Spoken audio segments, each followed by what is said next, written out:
wabarakatuh. Perkenalkan, nama saya Salva Salsabila dengan NPM 2414071022 kelas Tab A. Jadi di sini saya akan membahas materi yang pertama, yaitu motor bakar 4 tak, mata kuliah motor bakar teknik pertanian dengan dosen pengampu Dr. Mareli Telaumbanua STP MSc. Nah, yang pertama itu apa sih motor bakar 4 tak? Jadi motor bakar 4 tak itu adalah motor dengan mesin pembakaran internal yang bekerja melalui 4 langkah piston untuk menghasilkan tenaga. Yaitu langkah pertama yaitu langkah hisap, langkah kompresi, langkah tenaga atau pembakaran, dan yang terakhir itu langkah buang.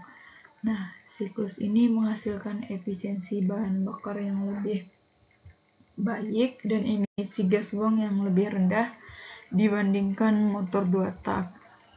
Nah, selanjutnya motor bakar 4 tak itu memiliki 2 jenis pembakaran. Yang pertama itu pembakaran luar dan pembakaran dalam. Nah, di sini saya akan menjelaskan dulu apa itu pembakaran luar.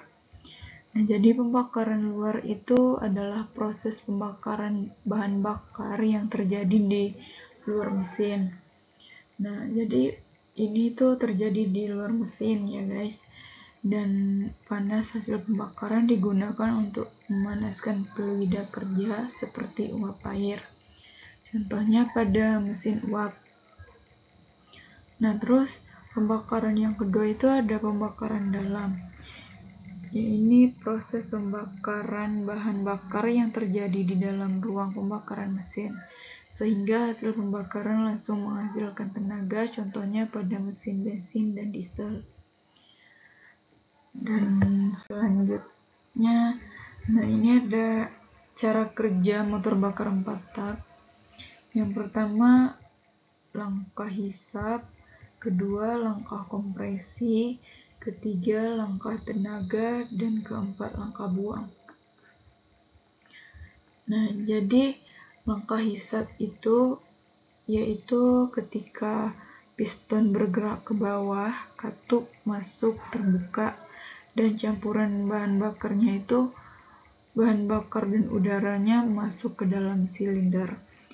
Nah, terus yang langkah kedua kompresi, yaitu ketika piston bergerak ke atas, kedua katupnya tertutup. Nah, campuran bahan bakar dan udaranya terkompresi di dalam kompresi tersebut. Terus yang ketiga langkah tenaga, yaitu busi memercikkan api membakar campuran bahan bakar udara. Ledakan ini mendorong piston ke bawah yang kemudian diubah menjadi gerakan putar atau poros engkol. Nah, terus yang terakhir itu langkah buang. Jadi ketika piston bergerak ke atas, katup buangnya akan terbuka dan gas hasil pembakaran didorong keluar dari silinder. Nah, terus motor bakar 4 tak itu memiliki banyak komponen ya. Di sini ada 10 komponen. Yang pertama ada silinder, yaitu tempat terjadinya proses pembakaran bahan bakar dan udara. Kedua yaitu piston yang bergerak naik turun di dalam silinder untuk mengubah tekanan gas hasil pembakaran menjadi tekanan mekanik. Yang ketiga ada katup.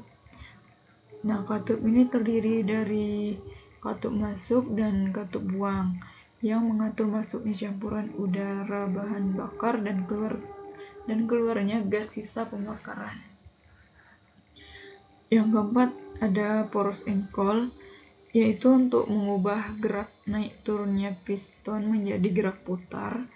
Yang kelima ada batang piston. Selanjutnya ada batang piston, yaitu untuk menghubungkan piston dengan poros engkol. Dan yang keenam ada busi, yaitu untuk memercikan api dan untuk membakar campuran udara dan bahan bakar. Dan yang ketujuh itu karter sebagai rumah bagi poros engkol dan tempat penampungan oli pelumas.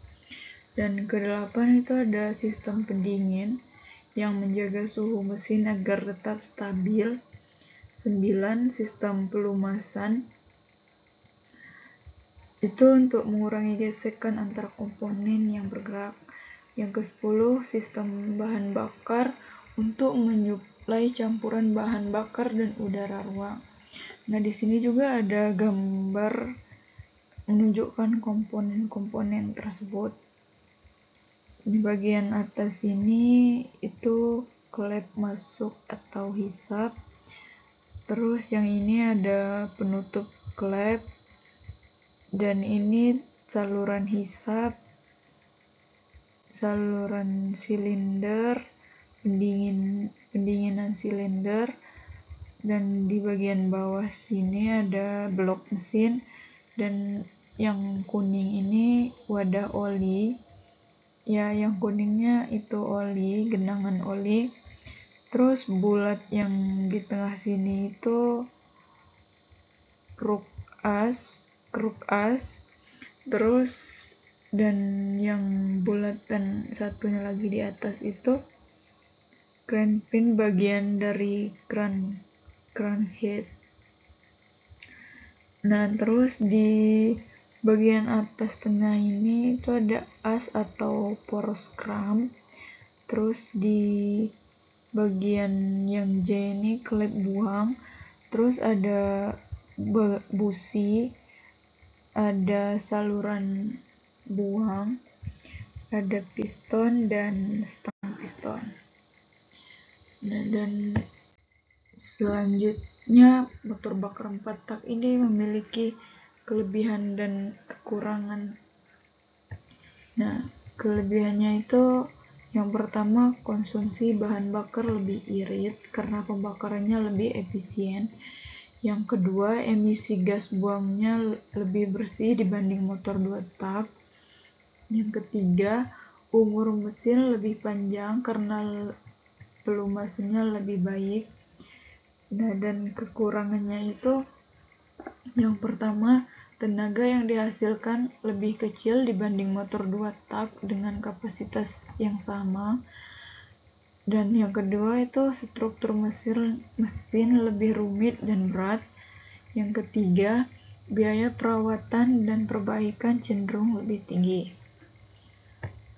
Nah, selanjutnya motor bakar 4 tak juga dapat diaplikasikan pada mesin pertanian seperti pada traktor tangan. Dia berfungsi membajak, mengolah, dan meratakan tanah. Dan yang kedua ada pompa air pertanian yang berfungsi mengalirkan air untuk irigasi sawah atau ladang. Dan yang ketiga mesin perontok padi yang berfungsi memisahkan bulir padi dari tangkinya. Terus yang keempat itu mesin pemotong rumput yang berfungsi untuk memotong rumput atau gulma di sekitaran area pertanian. Dan yang kelima ada mesin penggiling yang berfungsi menggiling gabah menjadi beras atau menggiling jagung dan kedelai. Dan yang keenam ada mesin tanam yang berfungsi menanam bibit padi secara otomatis di sawah. Dan yang ketujuh ada mesin penyemprot hama atau sprayer bermotor yang berfungsi untuk menyemprot pestisida atau pupuk cair. Terima kasih.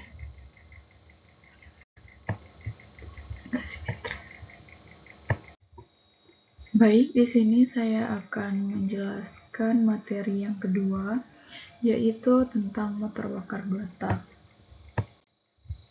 Jadi, motor bakar 2 tak itu adalah jenis mesin pembakaran dalam yang menyelesaikan satu siklus kerja, yaitu hisap, kompresi, pembakaran, dan buang, hanya dalam 2 langkah piston atau 1 putaran poros engkol. Pada motor ini, proses pemasukan campuran bahan bakar dan pembuangan gas sisa terjadi secara bersamaan, sehingga tenaga yang dihasilkan lebih besar dibanding motor 4 tak dengan ukuran mesin yang sama. Motor 2 tak biasanya digunakan pada kendaraan ringan seperti motor trail, mesin potong rumput, dan perahu kecil, karena desainnya sederhana dan memiliki akselerasi cepat. Selanjutnya, ada prinsip kerja motor bakar 2 tak.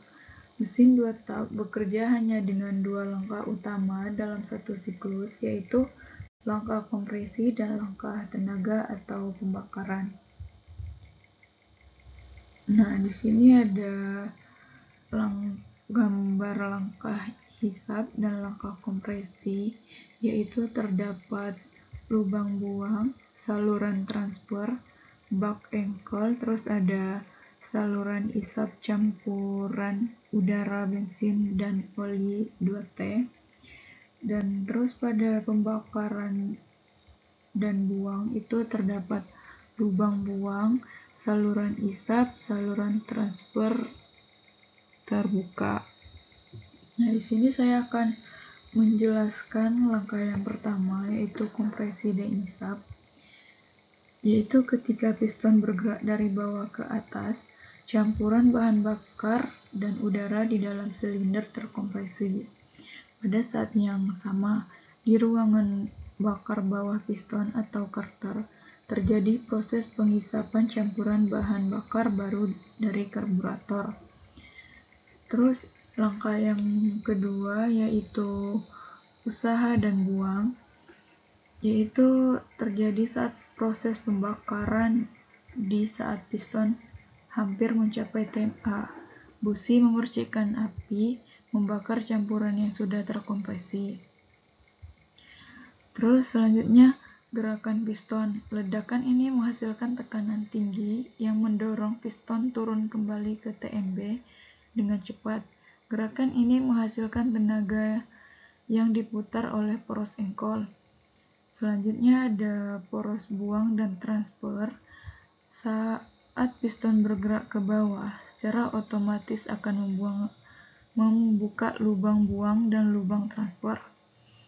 Gas sisa pembakaran keluar melalui lubang buang, sementara campuran bahan bakar dan udara baru yang sudah terkompresi di bak mesin didorong ke ruang bakar melalui lubang transfer. Nah, terus selanjutnya ada komponen pada mesin 2 tak. Yang pertama itu ada head cylinder, kedua ada blok mesin, ketiga itu ada piston, keempat stang piston.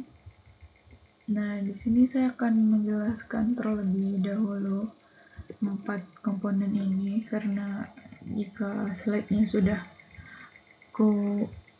pindahkan dia nggak bisa kembali ke sini lagi. Yang pertama itu ada head cylinder.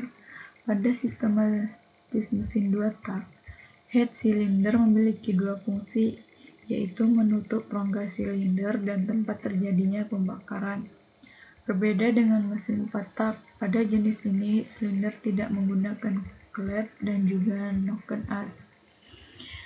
Terus yang kedua ada blok mesin. Pada mesin 2 tak, blok mesin dipakai untuk merubah energi dari pembakaran menjadi energi gerak. Komponen ini memiliki fungsi untuk tempat piston dan memiliki rongga.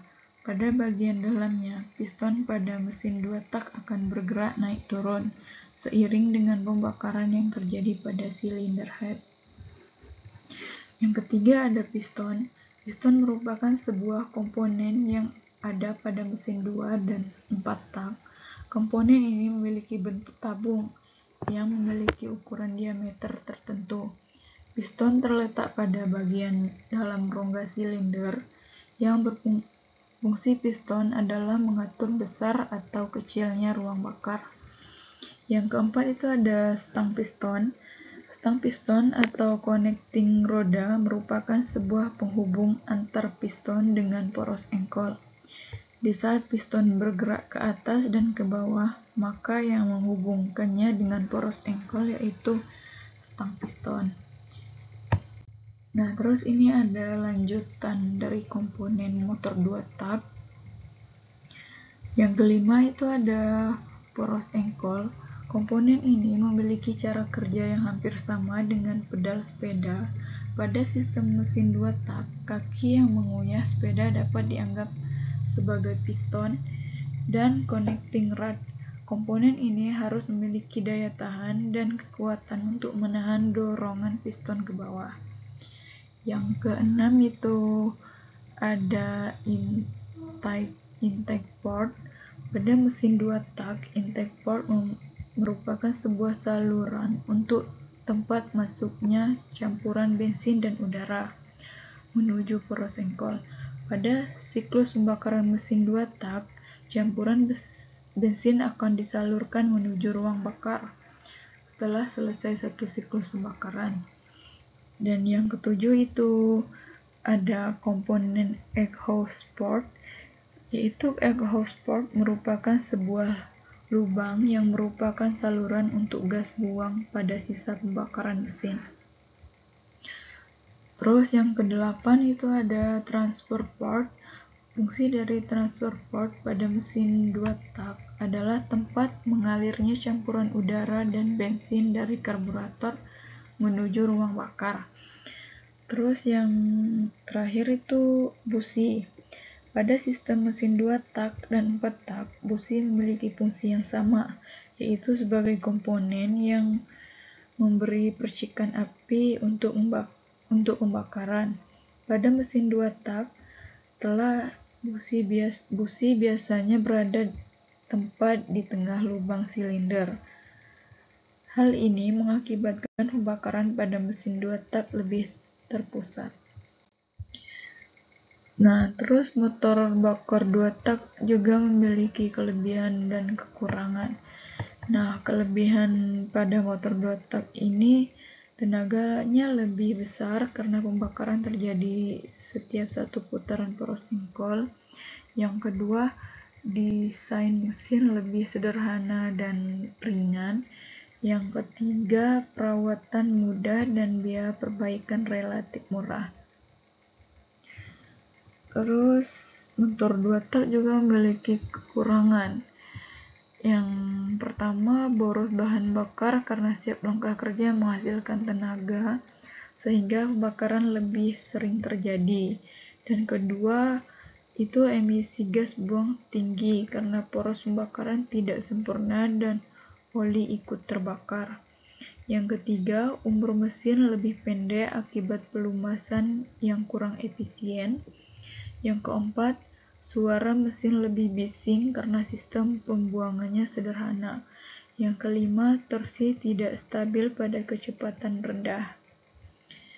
Nah, dan selanjutnya ada perbedaan motor bakar 4 tak dan 2 tak. Nah, pada motor 4 tak memiliki satu siklus pembakaran terjadi dalam 4 langkah piston, yaitu hisap, kompresi, usaha, dan buang.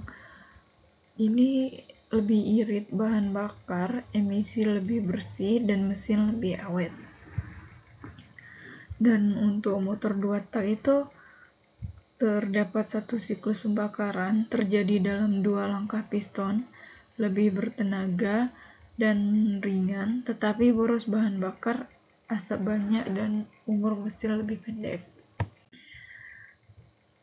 Nah, motor bakar 2 tak juga memiliki berfungsi pada pengaplikasian pada mesin pertanian. Yang pertama itu mesin semprot pertanian atau sprayer yang berfungsi menyemprot pestisida, herbisida, atau pupuk cair ke tanaman. Yang kedua, mesin potong rumput, yaitu berfungsi untuk memotong rumput di area pertanian, perkebunan, atau ladang. Yang ketiga ada pompa air portable yang berfungsi mengalirkan atau menyedot air dari sumber air untuk irigasi sawah atau kebun. Terus, udah selesai. Assalamualaikum warahmatullahi wabarakatuh. Perkenalkan, nama saya Selva Salsabila dengan NPM 2414071022 dari kelas TK. Di sini saya akan menjelaskan materi yang ketiga, yaitu penyaluran bahan bakar dari mata kuliah motor bakar traktor pertanian dengan dosen pengampu Dr. Mareli Telaum Banua STP MSc. Nah, jadi di sini ada 3 metode penyaluran. Yang pertama ini ada gambar mesin bensin injeksi motor. Gambar yang kedua itu mesin bensin karburator, dan gambar yang ketiga itu mesin diesel. Nah, di sini saya akan menjelaskan dari ketiga metode tadi. Yang pertama itu mesin bensin injeksi. Jadi, mesin injeksi adalah mesin yang mengalirkan bahan bakar ke udara, bahan bakar ke ruang bakar melalui sistem injektor secara elektronik.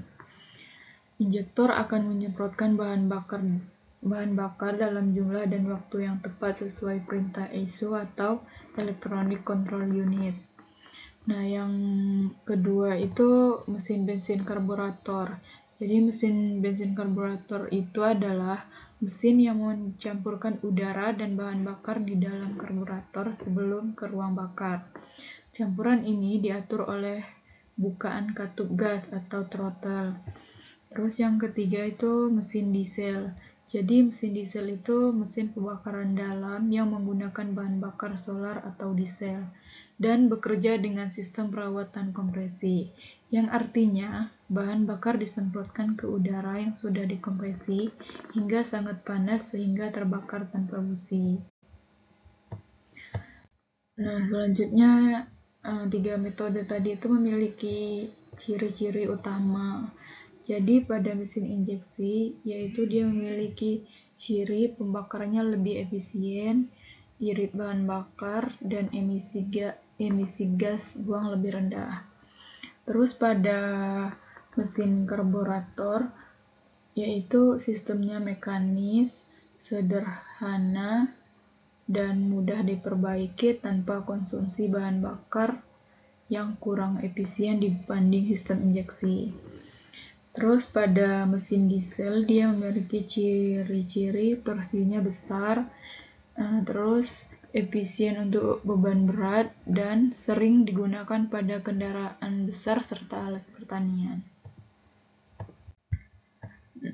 Nah, ketiga metode tadi itu memiliki prinsip kerja. Jadi pada mesin bensin injeksi, udara masuk melalui throttle body, dan bahan bakar disemprotkan oleh injektor sesuai perintah ECU. Campuran udara dan bahan bakar dikompresi, lalu dibakar oleh busi untuk menghasilkan tenaga. Terus pada prinsip kerja pada mesin bensin karburator, itu ketika udaranya tercampur dengan bahan bakar di karburator, campuran tersebut masuk ke ruang bakar. Setelah dikompresi oleh piston, busi memicu pembakaran yang menghasilkan tenaga. Terus prinsip kerja pada mesin diesel, yaitu ketika udara dikompresi hingga sangat panas, terus bahan bakar solar disemprotkan dan akan terbakar sendiri tanpa busi. Pembakaran akan menghasilkan tekanan yang mendorong piston dan menghasilkan tenaga. Selanjutnya, fungsi dari metode penyaluran. Nah, jadi 3 metode tadi memiliki fungsinya masing-masing. Jadi fungsi pada mesin bensin injeksi yaitu untuk mengubah energi kimia dari bahan bakar menjadi energi mekanik. melalui proses pembakaran yang diatur secara elektronik, sehingga akan menghasilkan tenaga yang efisien untuk menggerakkan kendaraan bermotor. Nah, terus fungsi pada mesin bensin karburator itu dia untuk mencampurkan udara dan bahan bakar secara mekanis di dalam karburator, lalu akan membakarnya di ruang bakar untuk menghasilkan tenaga penggerak pada kendaraan atau mesin ringan. Terus pada mesin diesel, dia berfungsi untuk mengubah energi dari bahan bakar solar menjadi energi mekanik dengan pembakaran bertekan tinggi yang digunakan untuk menggerakkan kendaraan berat, alat pertanian, dan mesin industri.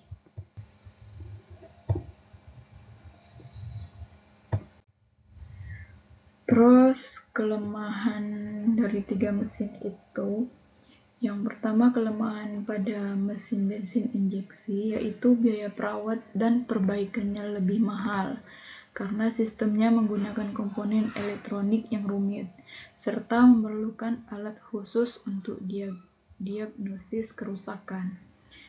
Nah, kelemahan pada mesin bensin karburator yaitu konsumsi bahan bakarnya lebih boros dan pembakarannya kurang efisien.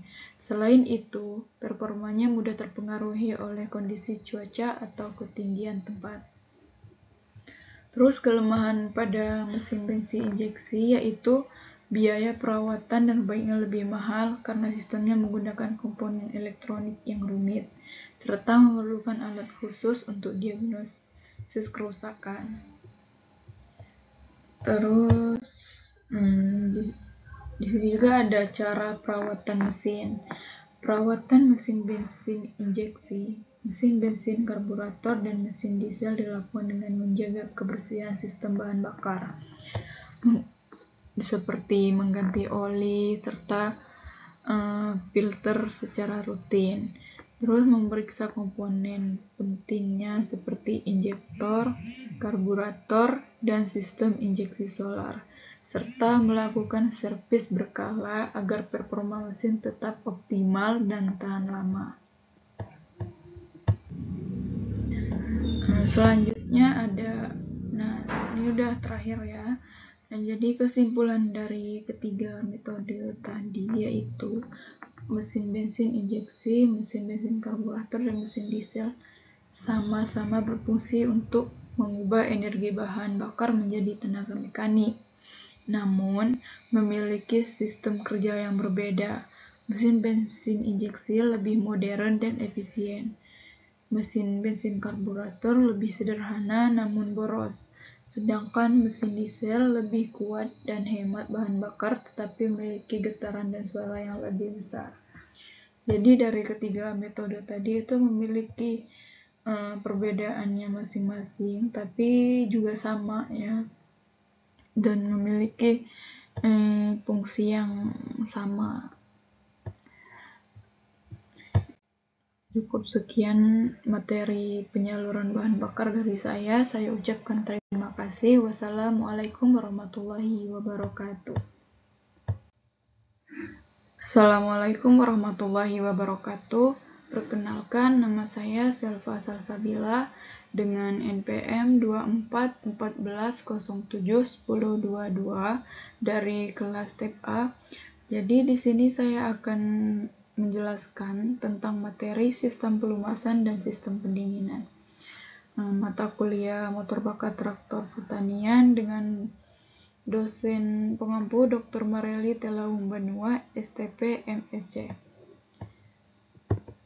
Yang pertama itu saya akan menjelaskan apa itu sistem pelumasan. Jadi sistem pelumasan adalah sistem pada mesin yang berfungsi untuk mengalirkan oli ke bagian-bagian mesin yang bergerak agar mengurangi gesekan, keausan, dan panas, serta menjaga komponen mesin tetap bekerja dengan halus dan tahan lama. Terus sistem pendinginan itu yaitu sistem yang berfungsi untuk menjaga suhu mesin agar tidak terlalu panas atau overheating dengan cara menyerap dan membuang panas hasil pembakaran, sehingga mesin dapat bekerja secara optimal dan tahan lama. Terus komponen sistem pelumasan. Jadi komponen sistem pelumasan itu yaitu bak oli yang berfungsi untuk tempat menyimpan oli, terus pompa oli berfungsi untuk memompa oli ke seluruh bagian mesin. Yang ketiga, saringan oli atau filter berfungsi untuk menyaring kotoran dari oli. Yang keempat, saluran oli berfungsi menyalurkan oli ke komponen mesin. Yang kelima, katup pengaturan tekanan yaitu untuk menjaga tekanan oli tetap stabil. Terus yang keenam, pendingin oli yang berfungsi untuk mendinginkan oli agar tidak terlalu panas. Selanjutnya ada komponen sistem pendinginan. Komponen sistem pendinginan yaitu ada radiator. Radiator yaitu komponen utama yang membuang panas dari cairan pendingin yang panas setelah bersirkulasi di mesin. Terus kipas radiator atau cooling fan yang berfungsi mengalirkan udara ke radiator untuk mempercepat pembuangan panas, terutama saat kendaraan berhenti. Pompa air atau water pump itu berfungsi memompa cairan pendingin agar bersirkulasi secara terus-menerus melalui mesin dan radiator. Selanjutnya ada termostat, yaitu katup otomatis yang membuka dan menutup untuk mengatur aliran cairan pendingin. Termostat akan membuka ketika suhu mesin sudah mencapai suhu ideal, memungkinkan cairan mengalir ke radiator. Terus ada selang radiator atau hose, yaitu pipa atau selang yang menjadi jalur sirkulasi cairan pendingin yang antara lain yaitu mesin, radiator, dan komponen lainnya. Selanjutnya ada tabung reservoir atau tangki cadangan. Ini berfungsi sebagai tempat penampungan sementara untuk cairan pendingin dan menampung uap yang timbul saat mesin panas. Terus ada tutup radiator. Tutup radiator ini berfungsi untuk menjaga tekanan di dalam sistem agar stabil dan dapat meningkatkan titik didih cairan pendinginan. Terus yang terakhir itu ada water jacket yang berfungsi untuk saluran di dalam blok mesin tempat cairan pendingin bersirkulasi untuk menyerap panas pembakaran.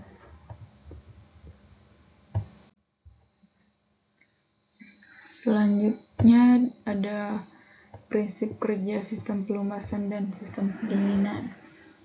Jadi sistem kerja pada sistem pelumasan itu ketika oli dipompa dari bak oli oleh pompa oli, kemudian disalurkan ke bagian-bagian mesin yang bergerak untuk mengurangi gesekan, mendinginkan dan mencegah kehausan. Setelah itu, oli kembali ke bak oli untuk digunakan lagi.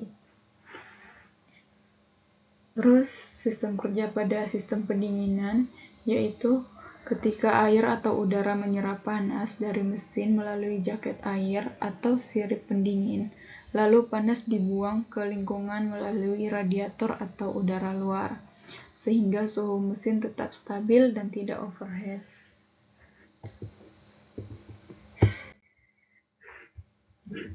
Nah, selanjutnya ada kelebihan dan kekurangan dari sistem pelumasan. Yang pertama itu kelebihan dari sistem pelumasan yaitu mengurangi gesekan antar komponen mesin, mendinginkan bagian mesin yang panas, mencegah karat dan kehausan, memperpanjang umur komponen mesin, membantu menjaga kebersihan bagian dalam mesin, dan mengurangi suara dan getaran mesin saat bekerja. Terus kekurangan dari sistem pelumasan, yang pertama membutuhkan perawatan rutin dan penggantian oli. Yang kedua, jika terjadi kebocoran dapat merusak mesin. Dan ketiga, oli kotor dapat menurunkan kinerja mesin. Keempat, jenis oli yang tidak sesuai dapat merusak mesin.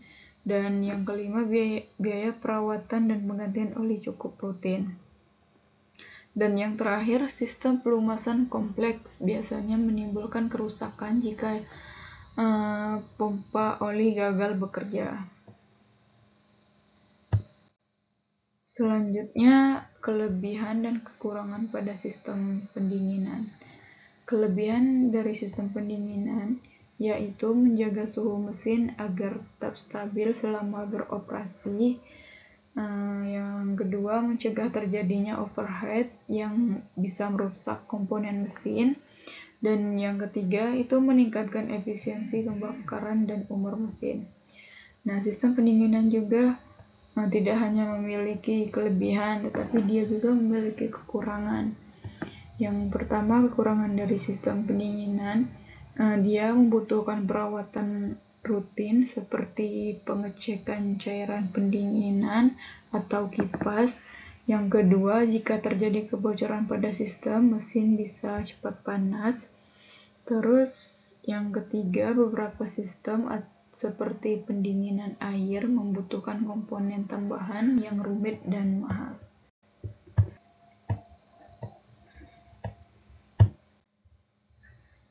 Selanjutnya ada cara perawatan sistem pelumasan. Jadi cara perawatan sistem pelumasan meliputi penggantian oli dan filter oli secara teratur, pemeriksaan level oli secara rutin, penggunaan oli berkualitas yang sesuai, dan servis berkala di bengkel profesional. Melakukan pembersihan komponen seperti bak oli dan saringan juga penting untuk menjaga sistem tetap berfungsi optimal dan mencegah kerusakan mesin akibat gesekan. Nah, sistem pendinginan juga memiliki perawatan. Yang pertama, periksa air pendingin secara rutin dan ganti coolant sesuai jadwal. Terus cek selang dan sambungan agar tidak bocor atau retak. Bersihkan radiator dari debu dan kotoran. Periksa kipas pendingin agar berfungsi normal. Cek pompa air dan termostat agar sirkulasi air lancar. Lakukan flushing sistem pendinginan secara berkala untuk mencegah kerak.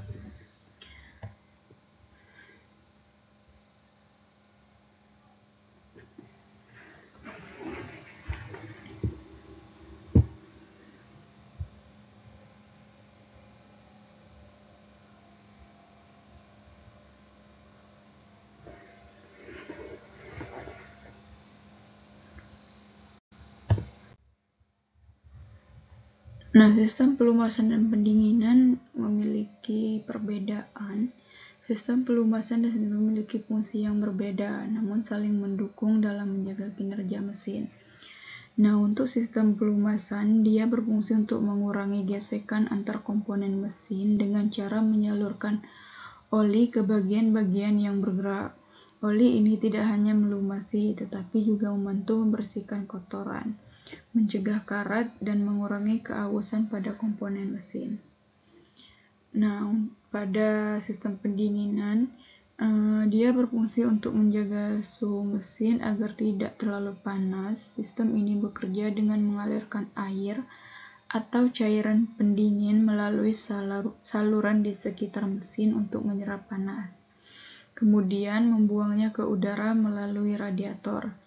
Jika sistem pelumasan gagal, komponen mesin bisa cepat aus atau macet. Sedangkan jika sistem pendinginan gagal, mesin dapat mengalami panas berlebihan atau overheat yang berisiko merusak komponen mesin. Sekian presentasi saya tentang sistem pelumasan dan sistem pendinginan. Saya ucapkan terima kasih. Wassalamualaikum warahmatullahi wabarakatuh. Assalamualaikum warahmatullahi wabarakatuh. Perkenalkan, nama saya Selva Salsabila dengan NPM 2414071022 kelas step A. Jadi di sini saya akan menjelaskan materi yang keempat, yaitu sistem kelistrikan dari mata kuliah motor bakar traktor pertanian dengan dosen pengampu Dr. Mareli Telaum Banua STP MSc. Nah, jadi di sini saya akan menjelaskan apa itu sistem kelistrikan. Jadi sistem kelistrikan itu adalah jaringan komponen dari sirkuit yang berfungsi untuk menghasilkan, menyimpan, dan mendistribusikan arus listrik untuk berbagai keperluan. Contohnya, termasuk dalam sistem kelistrikan pada kendaraan seperti mobil dan motor, yang menggerakkan lampu, sistem pengapian, terus AC dan sensor, serta sistem kelistrikan rumah tangga yang menyediakan daya untuk peralatan sehari-hari.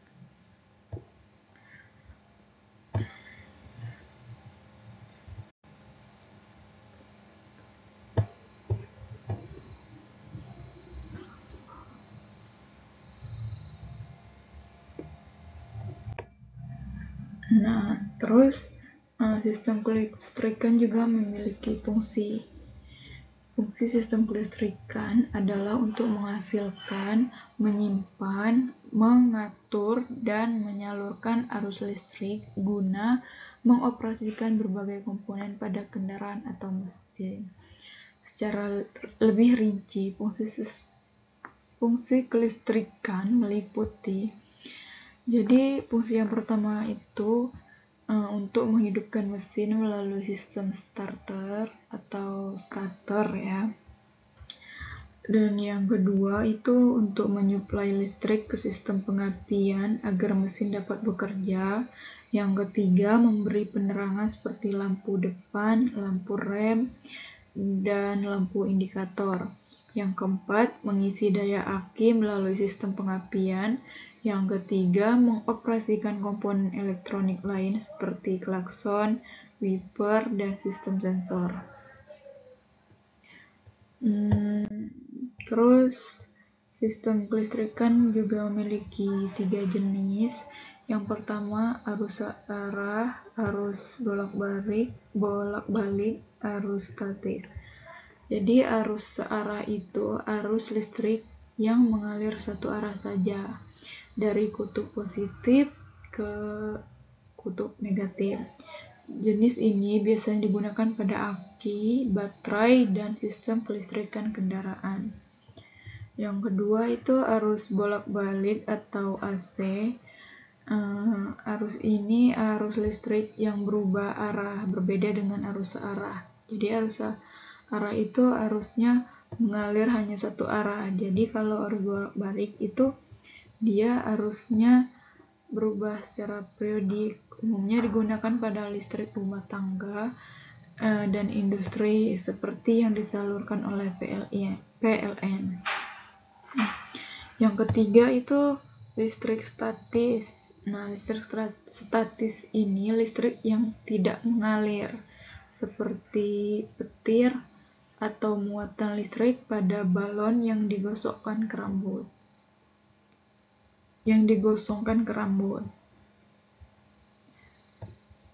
Selanjutnya ada komponen-komponen pada kelistrikan. Jadi komponen kelistrikan itu banyak ya, bukan hanya ini saja tapi banyak banget komponen-komponennya. Nah, jadi di sini tuh ada beberapa komponen. Yang pertama itu sumber arus listrik, yaitu dia seperti aki atau baterai yang menyimpan energi listrik. Terus ada pembangkit listrik, yaitu alternator atau dinamo yang menghasilkan arus listrik saat mesin hidup. Terus yang ketiga itu ada sistem pengatur arus atau regulator, Ini untuk mengatur tegangan agar stabil dan tidak merusak komponen. Yang kelima itu sistem penerangan dan sinyal. Ini meliputi lampu utama, yaitu lampu sen dan lampu rem untuk keselamatan. Dan yang keenam itu sistem starter. Ini untuk menghidupkan mesin dengan bantuan motor starter. Yang ketujuh, sistem instrumen dan indikator. Jadi sistem ini menampilkan informasi penting seperti kecepatan, bahan bakar, dan suhu mesin.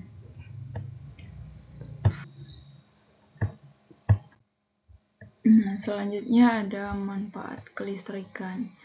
Jadi listrik itu banyak manfaatnya ya.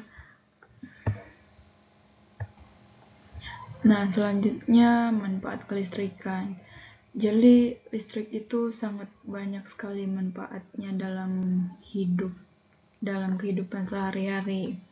Seperti penerangan, listrik digunakan untuk menyalakan lampu di rumah, jalan, atau sekolah sehingga kita bisa beraktivitas di malam hari. Dan juga kemudahan kerja. Alat-alat seperti komputer, mesin cuci, dan pompa air bekerja dengan listrik, menghemat waktu dan tenaga. Terus bermanfaat pada komunikasi. Kelistrikan mendukung perangkat seperti ponsel dan internet, kemudahan kita berkomunikasi dengan orang lain. Terus manfaatnya ada pada kesehatan. Kesehatan yaitu artinya saat di rumah sakit, listrik digunakan untuk alat-alat medis seperti mesin X-ray atau ventilator, membantu menyelamatkan nyawa. Terus sistem kelistrikan juga memiliki kelebihan dan kekurangan. Jadi kelebihannya itu efisien dan praktis, memudahkan pengoperasian kendaraan karena banyak komponen bekerja otomatis menggunakan arus listrik. Yang kedua, memberikan kenyamanan dan keamanan seperti adanya lampu penerangan, wiper, klakson, dan sistem alarm. Yang ketiga, mendukung kinerja mesin. Jadi sistem kelistrikan juga mendukung pada kinerja mesin seperti sistem pengapian, starter, yaitu untuk membantu mesin menyalakan dengan mudah dan stabil.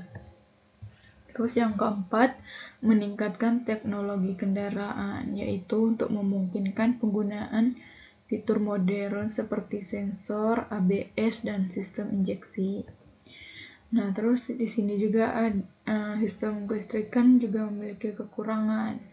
Jadi kekurangan yang pertama yaitu rentan terhadap gangguan seperti kerusakan kecil pada kabel atau sambungan dapat menyebabkan sistem tidak berfungsi.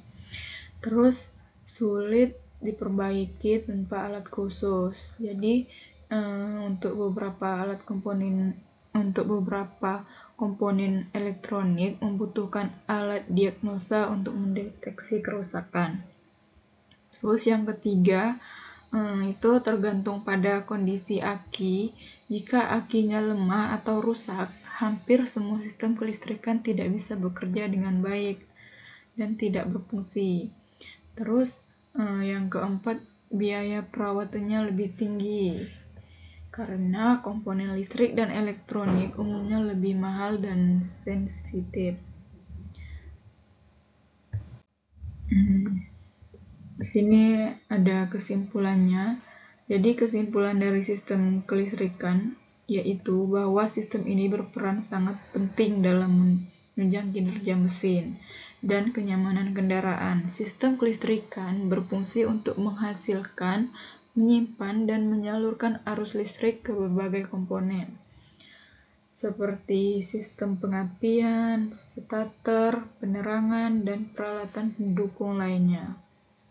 Tanpa sistem kelistrikan yang baik, kendaraan tidak dapat beroperasi dengan optimal.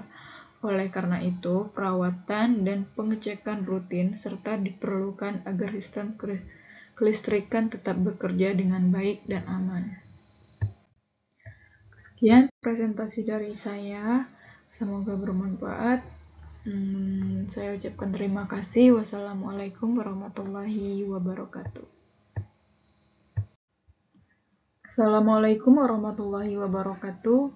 Perkenalkan, nama saya Silva Salsabila dengan NPM 24 14 07 10 22 dari kelas TEP A. Jadi di sini saya akan menjelaskan materi yang terakhir, yaitu sistem transmisi dari mata kuliah motor bakar dan traktor pertanian dengan dosen pengampu Dr. Mareli Tela Wambanua, STP MSc. Nah, jadi sistem transmisi itu ada dua, yaitu manual dan matic. Nah, apa sih itu sistem transmisi? Jadi, sistem transmisi adalah komponen pada kendaraan yang berfungsi untuk menyalurkan tenaga mesin ke roda penggerak dengan cara mengubah kecepatan dan tenaga putar atau torsi. Sistem ini memungkinkan kendaraan untuk memiliki akselerasi yang berbeda, dapat berjalan mundur, dan dapat berhenti sementara mesin tetap menyala. Jadi, transmisi ini sistem yang menyalurkan tenaga mesin ke roda penggerak dengan cara mengubah kecepatan dan tenaga putar atau torsinya. Terus, di sini saya akan membahas terlebih dahulu apa itu sistem transmisi manual. Nah, jadi sistem transmisi manual adalah sistem transmisi pada kendaraan bermotor yang mengharuskan pengemudi secara manual memindahkan gigi menggunakan tuas perseling dan pedal kopling. Sistem ini bekerja dengan mengubah rasio roda gigi untuk mengatur kecepatan dan torsi mesin sesuai dengan kondisi jalan, serta memberikan kontrol yang lebih besar kepada pengemudi. Nah, cara kerja sistem transmisi manual yaitu bekerja dengan memindahkan gigi secara manual menggunakan tuas perseling dan pedal kopling. Jadi saat pedal kopling ditekan, hubungan antara mesin dan transmisi terputus sehingga gigi dapat dipindah. Dan setelah gigi dipilih, pedal kopling dilepas agar tenaga dari mesin diteruskan ke roda melalui poros transmisi sesuai dengan rasio gigi yang dipilih.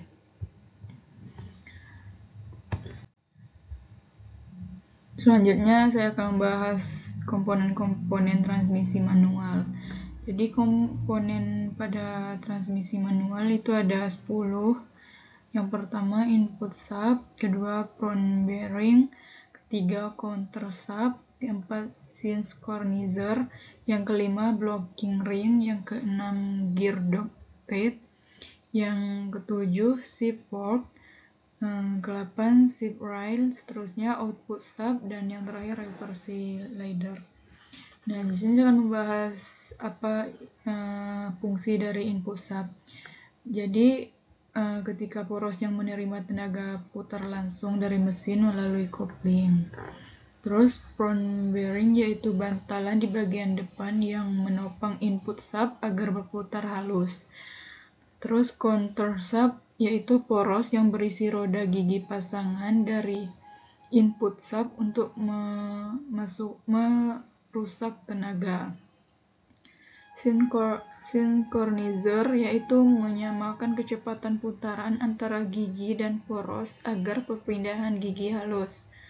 Terus blocking ring yaitu membantu synchronizer dalam menyamakan putaran sebelum gigi masuk. Terus gear dog teeth yaitu gigi pengunci yang menghubungkan gigi ke poros saat gigi dipilih. Shift fork yaitu garpu pemindah yang menggeser synchronizer saat tuas perseling digerakkan. Shift rail yaitu batang pengarah tempat shift fork bergerak maju mundur untuk memindahkan gigi. Terus output shaft, poros keluaran yang menyalurkan tenaga ke gardan atau roda penggerak. Yang terakhir yaitu reverse idler, yaitu roda gigi tambahan untuk membalik arah putaran atau memungkinkan gigi mundur. Nah, di sini ada bagian dari komponen-komponen transmisi manual.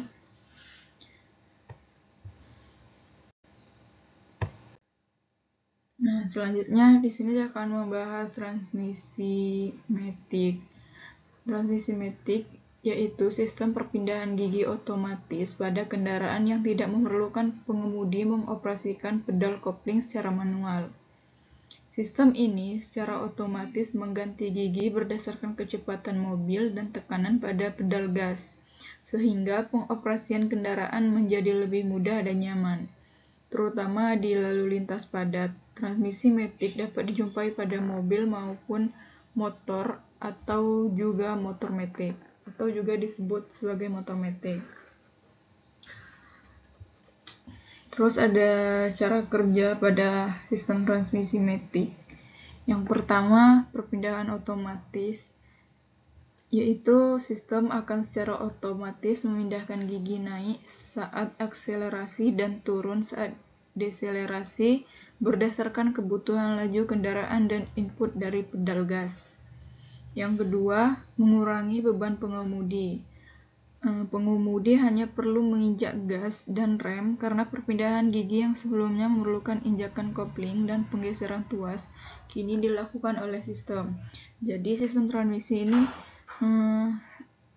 itu secara otomatis, tidak seperti transmisi manual. Dia akan berpindah sendiri dan tidak menggunakan gigi. Nah, di sini juga ada komponen dari transmisi matic. Yang pertama ada torque converter atau konverter torsi. Ini berfungsi untuk menggantikan kopling pada transmisi manual, menghubungkan dan memutuskan tenaga dari mesin ke transmisi secara otomatis menggunakan fluida atau oli transmisi. Yang kedua itu planetary gear set atau rangkaian gigi planet, yaitu sistem gigi utama yang menghasilkan berbagai perbandingan gigi atau gigi rendah, gigi mundur sesuai kebutuhan kendaraan. Yang ketiga ada hydraulic system atau sistem hidrolik. Ini berfungsi untuk mengontrol perpindahan gigi secara otomatis dengan tekanan oli transmisi. Selanjutnya, valve body atau badan katup, yaitu berisi saluran dan katup yang mengatur aliran oli ke berbagai bagian transmisi untuk mengontrol perpindahan gigi. Terus ada oli pump atau pompa oli transmisi. Ini bertugas mensirkulasikan oli transmisi untuk sistem hidrolik dan pendinginan. Yang keenam itu clutch spike dan brake band atau kopling dan pita rem, yaitu berfungsi untuk mengunci dan melepaskan bagian-bagian gigi planetary untuk menghasilkan rasio gigi tertentu. Selanjutnya ada transmisi fluida atau oli transmisi ATF, berfungsi sebagai pelumas, pendingin, dan media penghantar tekanan hidrolik.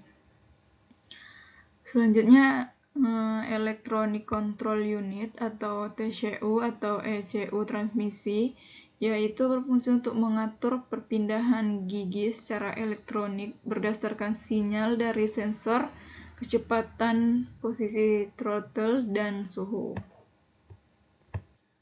Selanjutnya ada cara kerja dari transmisi manual dan transmisi matic. Dan tadi itu sudah saya jelaskan ya di pertama tadi. Dan ini slide-nya mengulang kembali. Di sini saya akan bacakan kembali.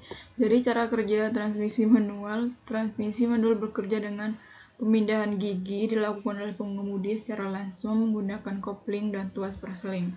Jadi transmisi manual itu tidak seperti motor matic, dia akan bekerja oleh pengemudi itu sendiri. Dengan kalau untuk di motor gigi atau kayak Repo, Supra itu kita menginjaknya manual, menginjak giginya. Ya, kalau untuk transmisi matic yaitu bekerja secara otomatis tanpa perlu menginjak kopling atau memindah gigi secara manual.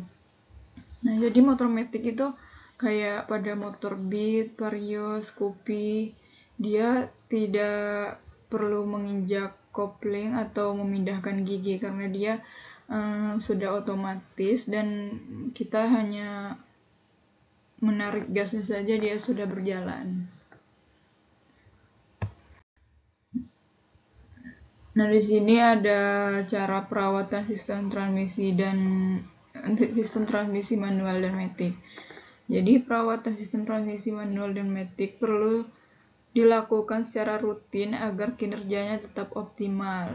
Nah, jadi kita harus merawatnya dengan rutin kayak penggantian oli setiap bulan, terus dicek motornya. Dan pada transmisi manual, perawatan dilakukan dengan memeriksa dan mengganti oli transmisi secara berkala menggunakan oli yang sesuai spesifikasi. Nah, jadi ketika kita mau mengganti oli itu harus sesuai dengan motor kita. Terus memeriksa kabel dan sambungan tuas perseling serta memastikan tidak ada kebocoran oli. Sementara itu, pada transmisi matic, perawatan meliputi pemeriksaan dan penggantian oli transmisi atau ATF sesuai jadwal. Menggunakan jenis oli ATF yang direkomendasikan pabrik, memeriksa warna dan level oil agar tidak gelap atau berbau gosong, menjaga sistem pendinginan transmisi agar tidak overheat, serta menghindari perpindahan tuas gigi secara kasar saat kendaraan belum berhenti sepenuhnya.